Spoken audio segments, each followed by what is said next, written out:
Hello বন্ধুরা, আমি পিয়ালি। আজকে তোমাদের সাথে জন্মাষ্টমী স্পেশাল ব্লগ নিয়ে হাজির হয়ে গেছি। তো সকালবেলা উঠে গপুকে ঘুম থেকে তুলে স্নান করিয়ে একটা নতুন জামা পরিয়ে দিয়েছি।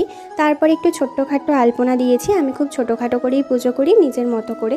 তো তারপরে আমি গপুর জন্য ভোগ রান্না করছি। তো প্রত্যেক বছরই আমি লুচি ভাজাভুজি এইসব করি, বাট এবছরে মনে হলো যে একটু পোলাও রান্না করে দিই। তো আমি গোবিন্দভোগ চাল দিয়ে আমি পোলাও 5 রকম ভাজা আর পায়েস করে দিয়েছি। তো দেখো তোমরা, রান্নাটা আমার অলরেডি হচ্ছে। এখানে পোলাওটা আমি করতে দিয়েছি, তারপরে এখানে ভাজাভুজি করছি 5 রকম, আলু ভাজা, পটল ভাজা, বরবটি ভাজা, আর হচ্ছে কুমড়ো ভাজা এবং বেগুন ভাজা। তো আমার ভাজাভুজি হয়ে গেছে। তো এবারে পায়েসটাও আমি বসিয়ে দিয়েছি। আমি পায়েসটা গুড়ের পায়েস করেছি। তো সমস্ত রান্না এখানে কমপ্লিট। তো এরপরে আমি গপুকে অভিষেক করব। তো এখানে রয়েছে দুধ, ঘি, মধু, গঙ্গাজল এবং চিনি। তোমরা সবাই জানো সেটা। ওং গোবিন্দায় স্নানায় নমঃ। তো গপুকে আমি স্নান করিয়ে নিলাম। এরপরে পরিষ্কার গঙ্গা জল দিয়ে ভালো করে অভিষেক করিয়ে আমি সাজিয়ে গুছিয়ে নিলাম। এই যে আবার আর একটা নতুন জামা পরে আমার গপু রেডি। কেমন লাগছে অবশ্যই বলো।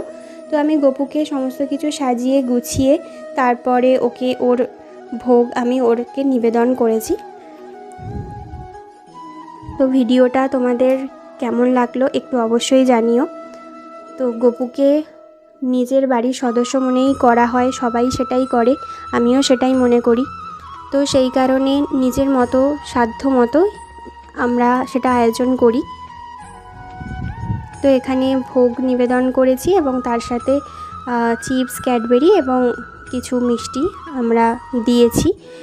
তোমাদেরকে একটু ভালো করে দেখিয়ে দিলাম যে আমি কীরকম আয়োজন করেছি, তোমরা দেখো।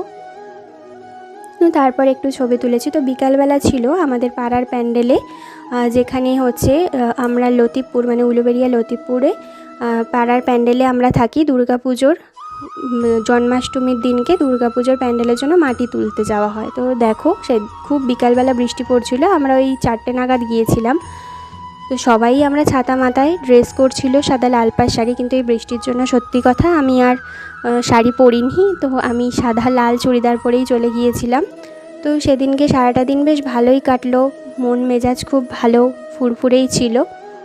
তো ভিডিওটা তোমাদের কেমন লাগলো অবশ্যই কিন্তু কমেন্ট করে জানাবে, লাইক শেয়ার অবশ্যই কিন্তু করবে এবং পাশে থাকবে। আজকের মতো এখানে এন্ড করছি। নমস্কার।